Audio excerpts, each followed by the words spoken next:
You're listening to episode 666 of the Father Bills podcast.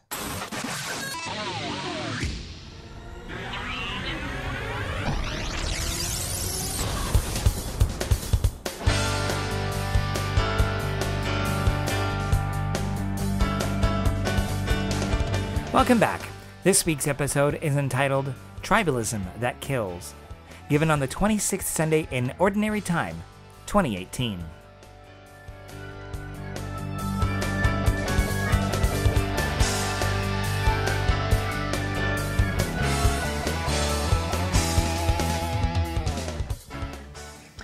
One of the few programs I enjoy watching on TV is called Blue Bloods. Anybody? A few of you? Okay. If you haven't seen it, it's a program based on an imaginary family called the Reagans. Dad is the commissioner of the city, in charge of all the police departments, while the children work in some form of law enforcement within New York City. The show makes no apologies for the Catholic faith of the family. Each episode has a scene where they gather around the dinner table after Sunday Mass and share stories. Sometimes they're arguments, but nonetheless, they're around a dinner table. And they even pray the blessing that we're used to as Catholics, right? Bless us, O Lord, in these thy gifts which we're about to receive, etc.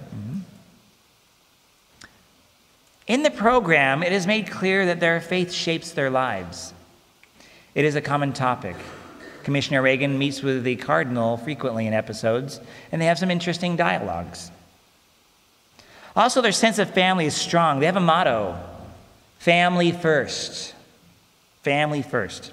This sets up a lot of ethical dilemmas for them. You can imagine the commissioner when one of his children has a problem, he could just kind of wipe it away, but he doesn't. They have to stand on their own 2 feet. So it makes the show very entertaining and educational. Sometimes, however, their sense of tribalism tempts them to do unethical or bad things. There are good and bad things about tribalism. In ancient Israel, the Israelites were considered an insignificant tribe. They were small in number and weak. They were constantly at war with one group or another just so they could continue to exist. We hear in Scripture that they had God on their side. And with God on their side, they won wars and grew into a great nation. But their sense of tribalism, while good in helping them protect themselves from enemies, as well as growing their faith, also put them at odds with others, the Gentiles being the largest group. It was you're a Jew or you're a Gentile. There's us and them. So it's very interesting that Jesus, who comes from this very tradition, challenges the apostles about their tribalistic mentality. How so? In the scriptures we heard today, Jesus responded to the Israelites' desire to reject someone merely because they were not part of the mini tribe of the apostles. Jesus said something very disturbing to the ears of such cultural tribalism. Quote, "Whoever is not against us is for us. Whoever is not against us is for us." Such a statement must have hit the apostles hard. Much of what they had been taught about the others was being challenged. Somehow a sense of defensiveness had overcome them over the sense of time, where they were supposed to welcome the stranger.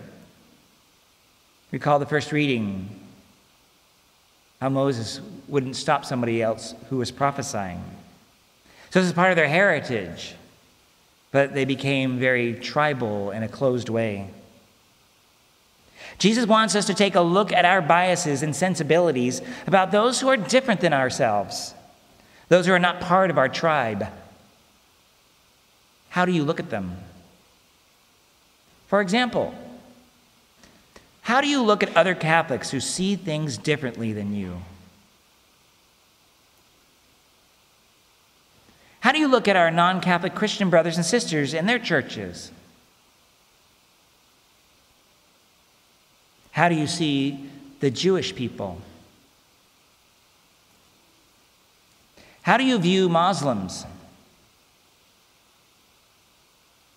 How do you view the spiritual but not religious group? How do you look at someone who speaks a different language than you? How do you look at the foreigner? Sometimes I've heard the foreigners are the people from California. I got that message when I first got here. Thank goodness I'm from Medford. Newsflash for anybody that thinks that way, most everybody here is from California. Welcome to St. Anne Catholic Church. How do you look at children, like at Mass? Are they noisy to you, bothersome? How about the elderly? They can't hear. They talk so loud. How do you look at persons whose skin is different in color than yours? How do you look at persons with physical or mental illness or disabilities? How do you look at people who are wealthy? How do you look at people out and about on the street who are poor? How do you look at those who publicly struggle with sin? Do you disdain them? Are you jealous about some of these people? Are you angry at any of these groups? And then I'd ask, how does Jesus look at these people? We have to admit that we hang out with those who are like ourselves. I'll be the first to raise my hand. Whether by language, ethnicity, culture, race, or political affiliation.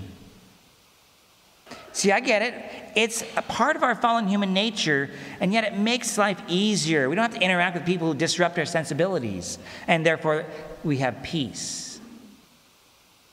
Well, a peace that may be ill-formed possibly, but nonetheless, there's no big arguments going on. Yet this isolationism is deadly for our souls. We need to recognize that God has created everyone out of love with an eternal soul. We need to look at our behaviors and see where we have separated ourselves from others or look down on others simply because they're different than we. Jesus welcomed the stranger. He ate with sinners. And we are to treat others with the love of God that he had for these individuals. So who's the stranger in your world? Who do you avoid? Who do you hang out with after Mass? Do you have a table of coffee and donuts with your peeps? In other words, who's your tribe? Your tribe can be at different places in different stages. Do you mix and get to know new people? Or do you stick with that tribe that you've always had?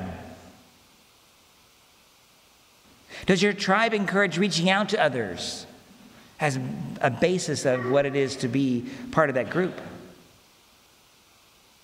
You know, ministries and churches that fail to do this risk becoming extinct. When was the last time you invited someone to join you for Mass? Have you ever invited anybody to Mass? And if not, what's in your way? And I'd invite you to take that to God. Figure out what obstacles are in your way. Fear, self-doubt. Who knows what it will be? But let God touch that and let it be moved aside. After all, if you want to go see a great movie, I have probably no problem. I don't. Hey, let's go to this movie. You want to go? Hey, there's this great church. You want to come and join me? Now, grant you, those are two different kind of events. But it's worth thinking about. Instead of tribe first, we need to keep God first. and then reach out to our neighbor.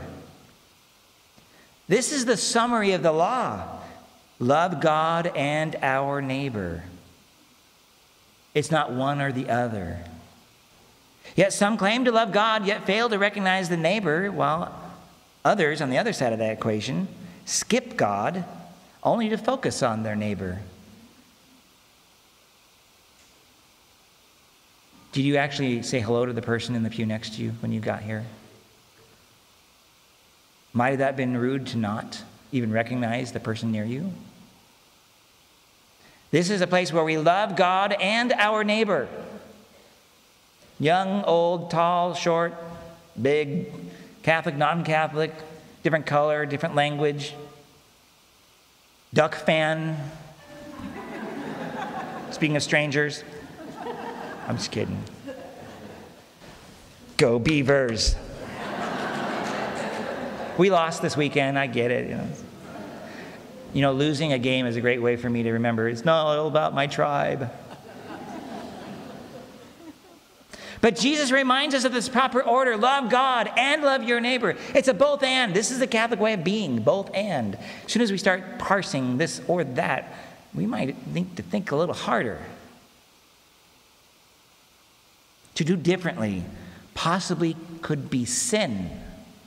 Yes, I'm saying sin. You could sin by loving only God and not your neighbor. Like, where did I get that idea? Well, 1 John 4:20. If we say that we love God and hate our neighbor, we are a liar. Ooh, ouch. You know, it's easy, I think, sometimes to love God because we sometimes make God in our own image. It's very hard to love our neighbor because, well, they are who they are and we can't change them. Oh, wait. Maybe if we just allowed that to be, it might be easier. If our quest is always to fix somebody.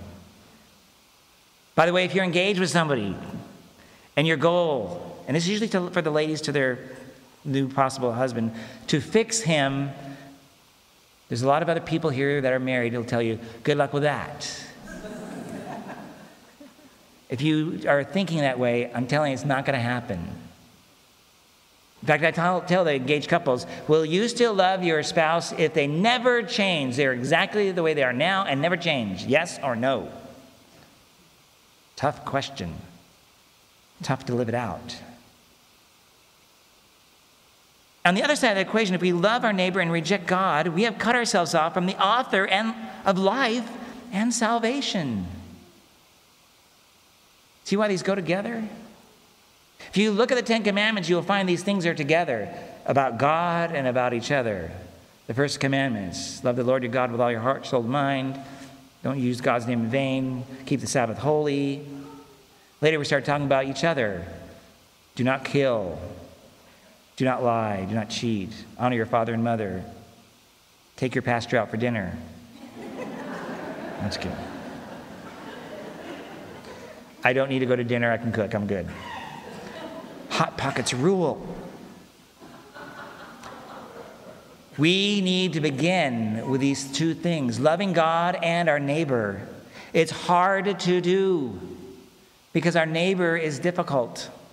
Our neighbor doesn't think the same way we do. They have different ideas.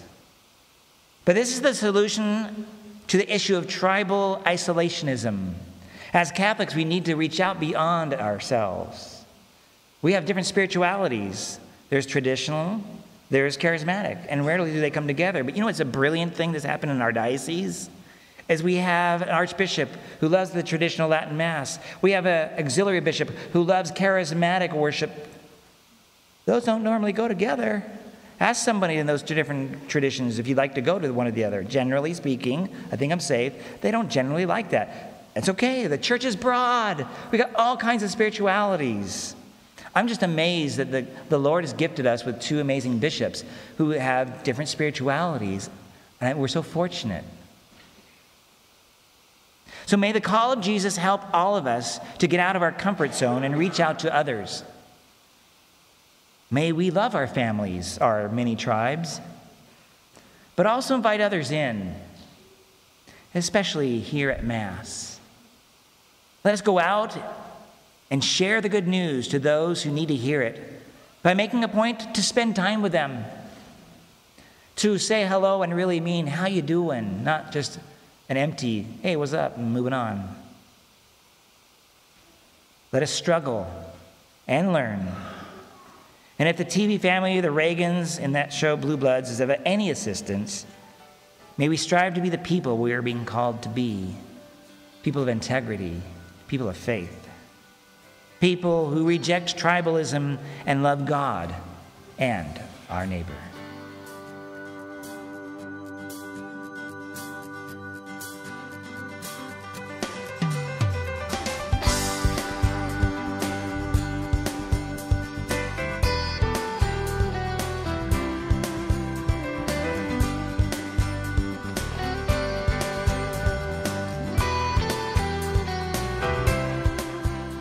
Thank you again for listening to this episode of the Father Bill's podcast. If you have any questions or comments, you can just go to my website, fatherbill.org. That's FRBILL.org. And there you can send me an email right from the webpage. And I do respond as fast as I can. As well as you can go and seek me out on Facebook there. Under Father William Holtzinger. And I have a Twitter account and a Instagram account, which I don't use that much. But, that's just what that is. Anyhow. If you have any questions, go ahead and get in contact with me, and I will be happy to respond to you. In the meantime, have a great week, and may God bless you. Bye-bye.